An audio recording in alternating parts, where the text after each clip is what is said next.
Good afternoon.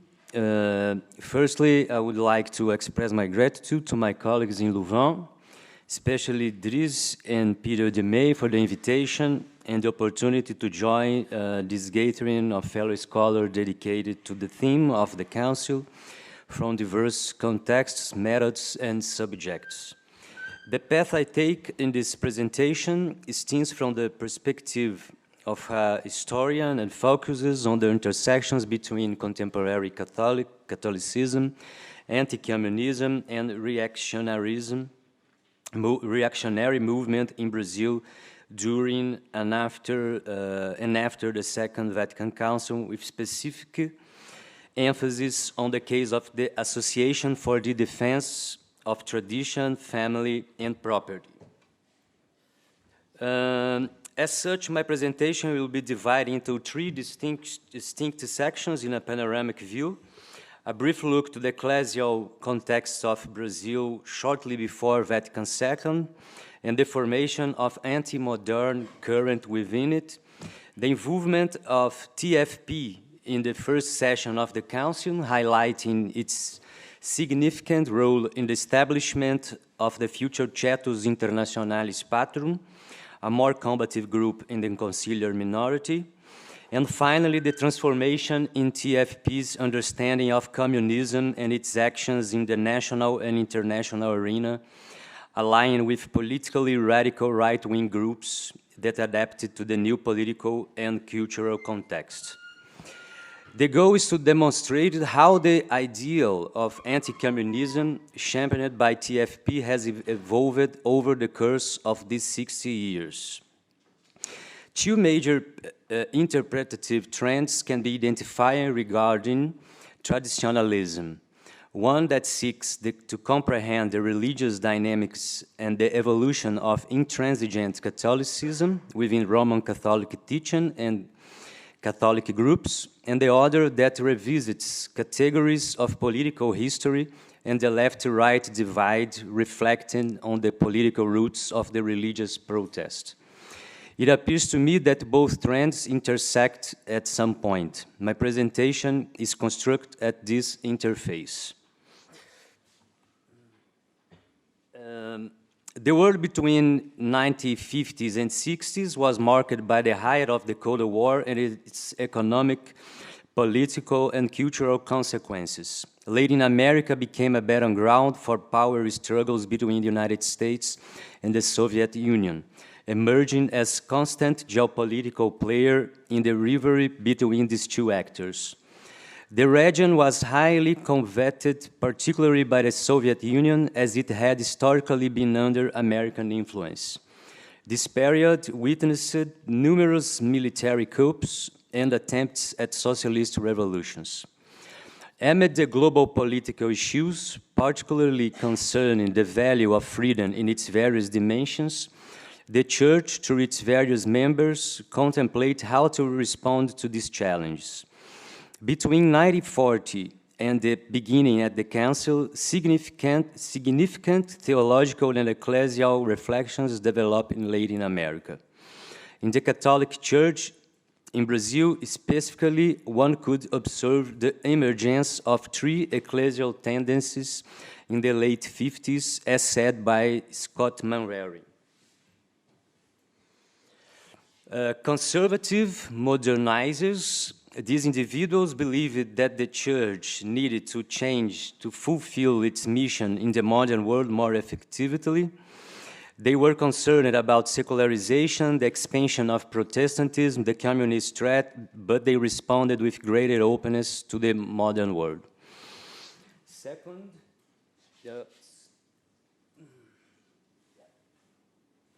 reformists.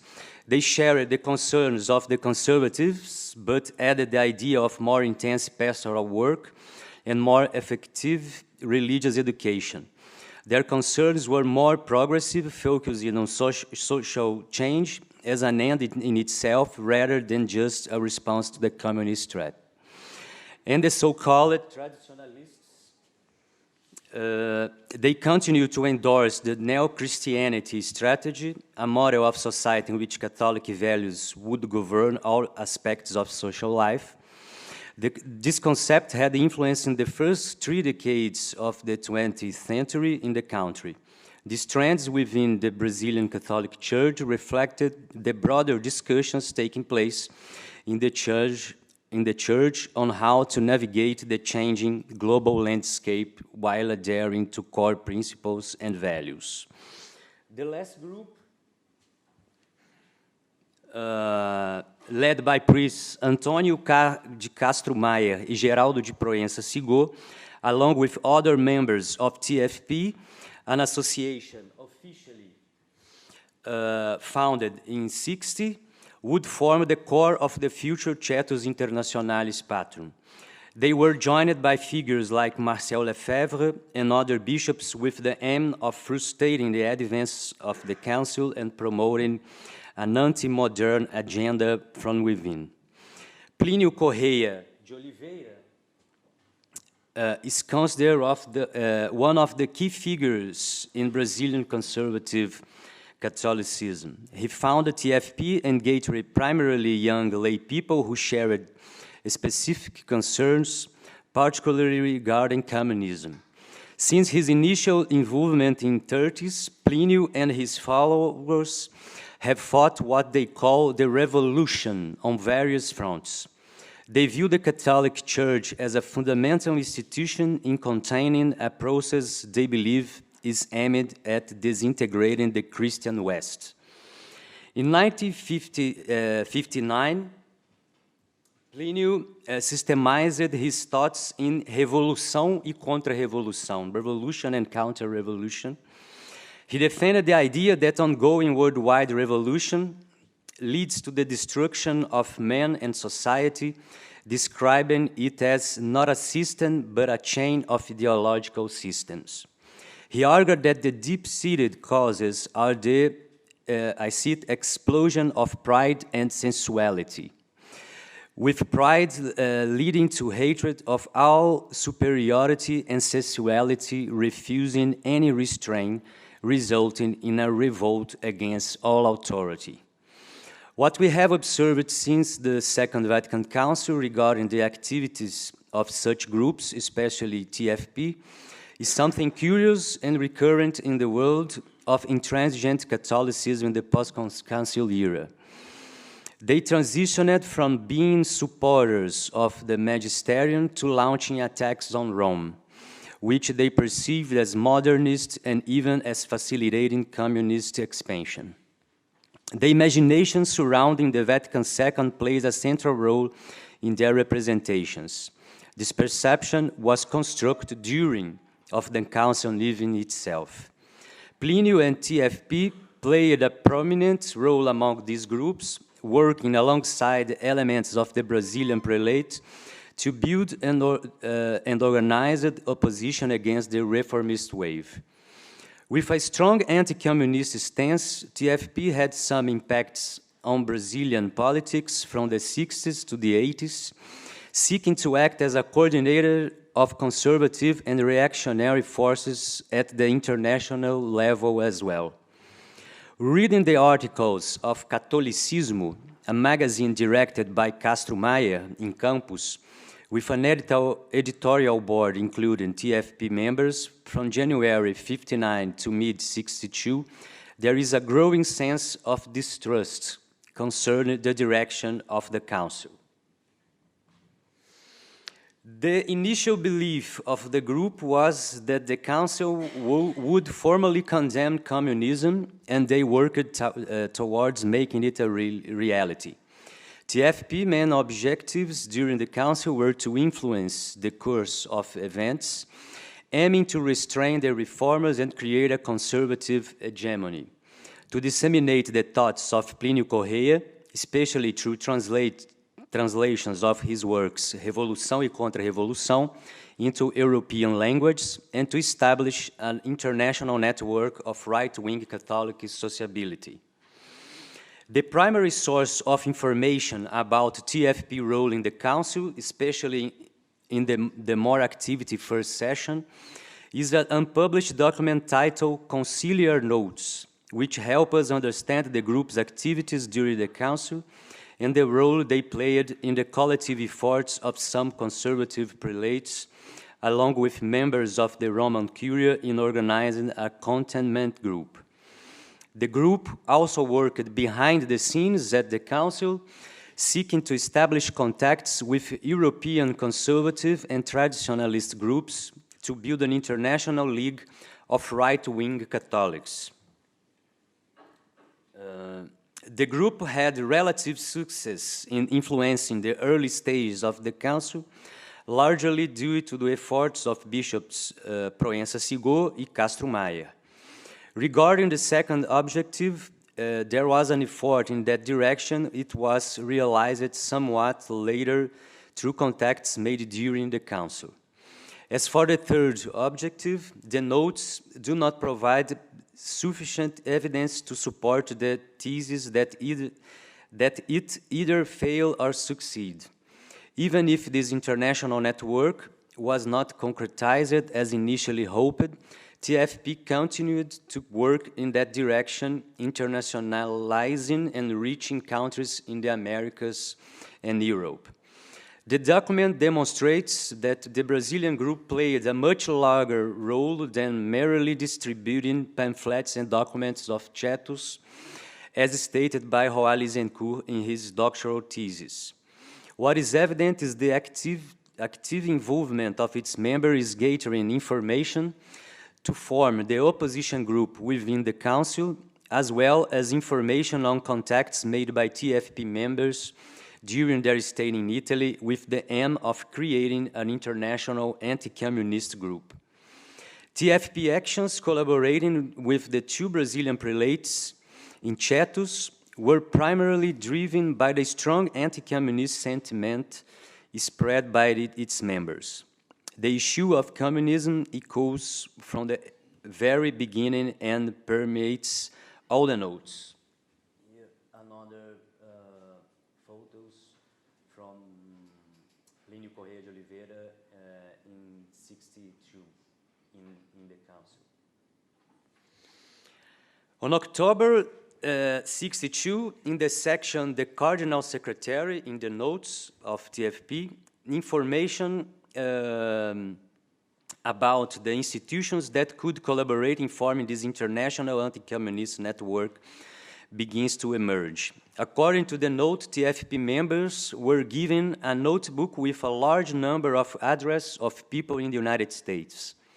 Two American groups are mentioned as potential collaborators: Grassroots Americanism, and I quote, aiming for bottom-up anti-communist action, first at the municipal level, then at the state level, and finally at the national level, all done in some relation to the John Birch Society, end of quotation. The group strongly believed in a global conspiracy against Christianity and its greatest bulwark, the Roman Church, and that communism was a part of this process. In an interview conducted by Castro Maia with Monsignor Ronca, this element is evident when Ronca seeks to offer an image of the Italian bishops who could assist in their mission. I quote, Cardinal City is good, but who runs the Italian Bishops' Conference is Montini, Urbani, e Lercaro. Of the 370, you can only count of a few who really fight. The majority only attack ideas, not people. This way, our opponents are putting the good ones in isolation. Knowing that the same thing is happening in Brazil, I conclude that there is an international center that can only be communist or Masonic. Their way of acting is communist because it forms a Soviet that tyrannizes the others. The visible leader is Montini, but who does he obey? It's a characteristic secret of the Masons. End of quotations. Anti-Semitic aspects are also noted among those with whom the group makes contacts. It's a note reporting a meeting of TFP members with Monsignor Antonino Romeu. The annotation contains the striking statement that, I quote, the Jews were well treated in the concentration camps. It's all Masonic intrigue, end the quotation. Plinio Corrêa informs that the book Complotto contra la Chiesa by Maurice Pinay was delivered to the Council Fathers that day. The book denounced the conspiracy of secret forces to destroy the church. The book, which is hundreds of pages long, is an anti-Semitic piece from the early 60s that places the blame on the Jews for, among other things, all the heresies that have arisen within Christianity throughout its history. Other signs of seeking to form an international anti-communist network include a dinner with Silvio Vitali, founder and director of the Italian traditionalist magazine L'Alfieri. At the end of October, there is a note pointing to a meeting between Plinio and Belfiore. In it, we read about the Traditionalist Alliance, an Italian organization that federates various bodies in the states of former Italy and aimed for their restoration. It's worth noting that the efforts in organizations of broad anti-communist fronts had quite similar characteristics to TFP.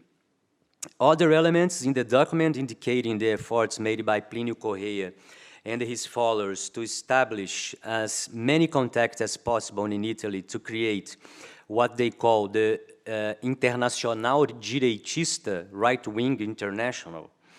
On November 11, the document provides information about the political groups that were in contact for the formation of this right-wing international. In Italian social movement, fascism, monarchist party, liberal party, right-leading political groups, they advocate the creation of International League of Right-Wing Catholics. In a November note, there is a talk of a possible worldwide Congress of the Right to be organized in São Paulo with a preliminary meeting in Paris between Plinio, Hugo Carlos, and Pepe Arturo Marques de Prado. You can find in TFP notes an attachment titled Lisbon Chronic and Napoli Chronic, written by Otto de Alencar Sá Pereira. Otto narrates the encounters he had with the chief of the Alfieri magazine, Silvio Vitali. From the information he provides, it appears that Vitali was not familiar with the TFP or Plinio Corrêa, but claimed to know other traditionalist magazines such as Il Gibellino, Carattere, Cruzado Espanhol, Verbe, Cristandade, and Souvenir Vendéen. In exchange, Otto received several issues of Alfieri and publication that was the result of the first Italian Traditionalist Convention, a sort of congress where traditionalist movements from all over Italy had participated. Vitali informed Otto that he was translating the book Revolution and Counter-Revolution and requested permission to publish it in Alfieri. According to Otto, Vitali gave him a traditionalist publication, I quote, by a certain Mr. Evola. Vitali draws attention to the fact that the thinking of Evola was, I quote, the basis of almost all right-wing traditionalist movements in Italy, particularly his work Rivolta contra il mondo moderno.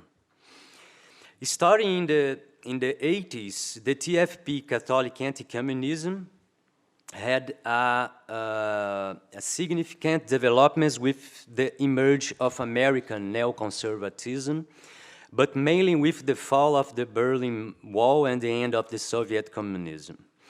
This led to a change in their view of communism in this new context marked by the emergence of moral issues. One of its central characteristics was adopting an agenda that was objectively antagonist that so-called reproductive and sexual rights, which Scaramucci describes as the exploitation of Christianity by right-wing populism. This phenomenon can also be seen in the opposite direction as a process of benefiting the religious organizations themselves, which align with these political groups and become the same identity weapons that they accuse progressive movements of being. Acting within networks, they often engage in what could be called political ecumenism, as they align Protestants and Catholics in a common effort through legislative and legal mobilization. An example of their prominent role as a pressure group is the TFP, currently present in 24 countries and starting from Brazil, their operational headquarters, they direct the sister organizations. While the TFP maintains a reactionary view with a deep critique of the liberal ideology of progress, constantly appealing to the past as an archetype of its concept of an organic society, it also updates itself. By aligning with the central political issues of its time, it absorbs the core discussion of right-wing movements worldwide to reformulate its ideology and positions, which is most paradigmatic in its view of communism. From the 80s, the TFP no longer perceives communism as the revolutionary ideology seeking to impose itself through subversion. Instead, they see it as a new adversary embodied in moral issues, almost stripped of its old characteristics. While it is no longer presented as a revolutionary and violent ideology in the TFP's conception, communism is viewed as a phenomenon undergoing transformation. The TFP shapes its discourse accordingly, taking advantage of diverse contexts to announce new strategies and plots of its primary enemy. In today's Europe, they once again leverage the context and ongoing discussions to give communism a new semantics, a new method of action, and a new scope. Through this perspective, they establish one of the tentacles of their network of Catholic organizations on this continent, aiming to raise barriers, especially regarding sexual issues. In this process of strategic change and semantic reworkings, the TFP anti-communist discourse moves between the Catholic anti-communist framework and later the American neoconservative framework, substituting fundamental notions and the organization's ideological argumentation, and thus constructing new perspectives for understanding and action.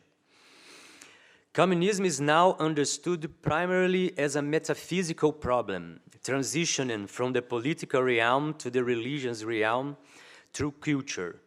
Instead of promoting open and violent revolution, the TFP sees communism as engaging in preternatural action to change consciousness.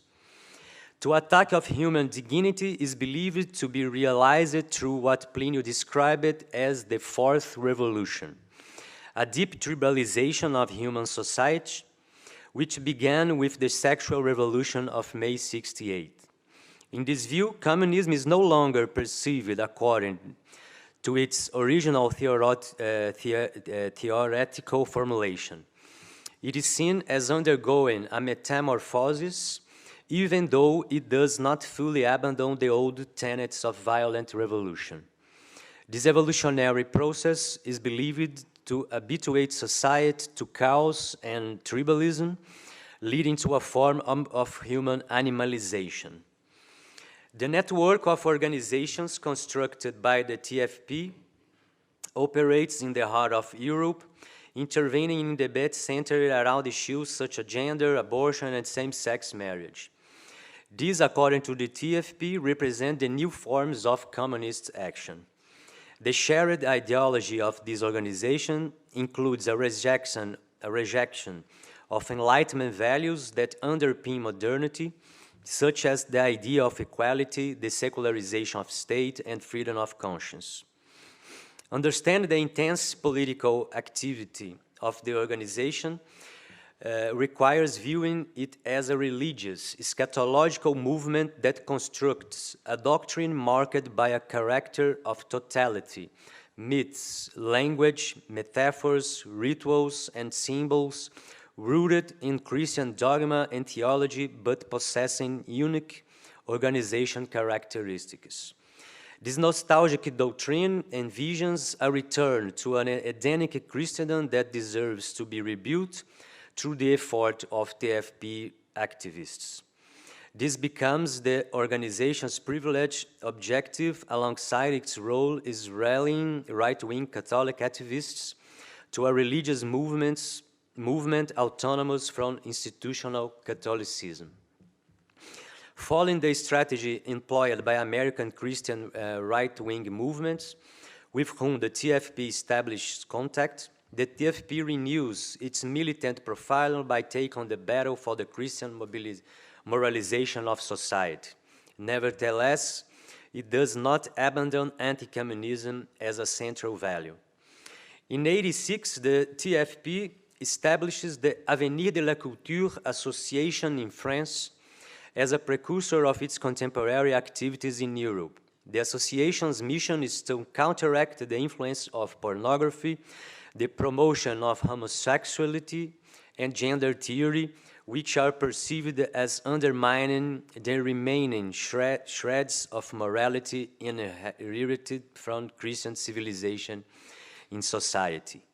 Avenir de la Culture is also committed to countering what it sees as conquering Islamism and intolerant secularism, which they argue at destroying France's Christian identity.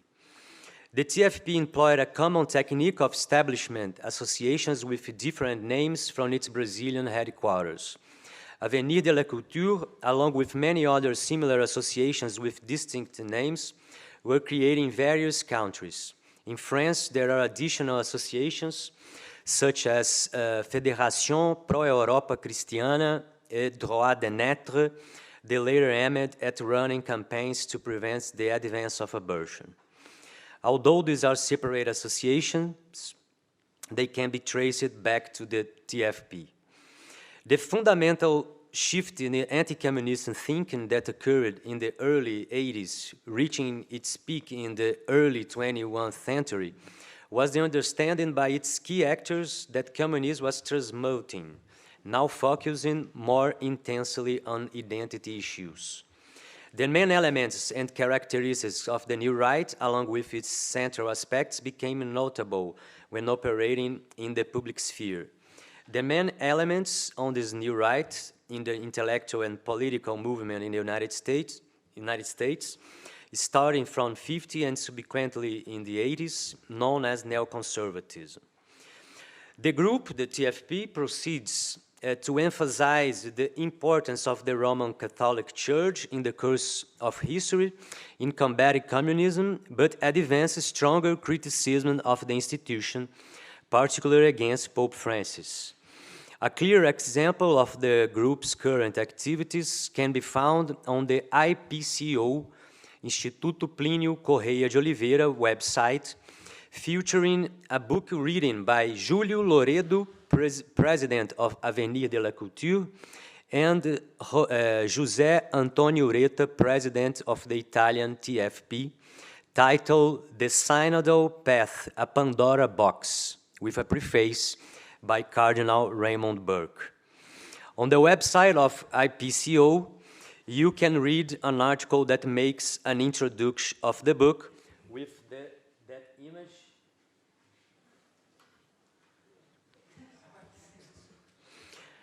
The book discusses changes in their early stages that are not yet fully understood, hence the image of Pandora's box.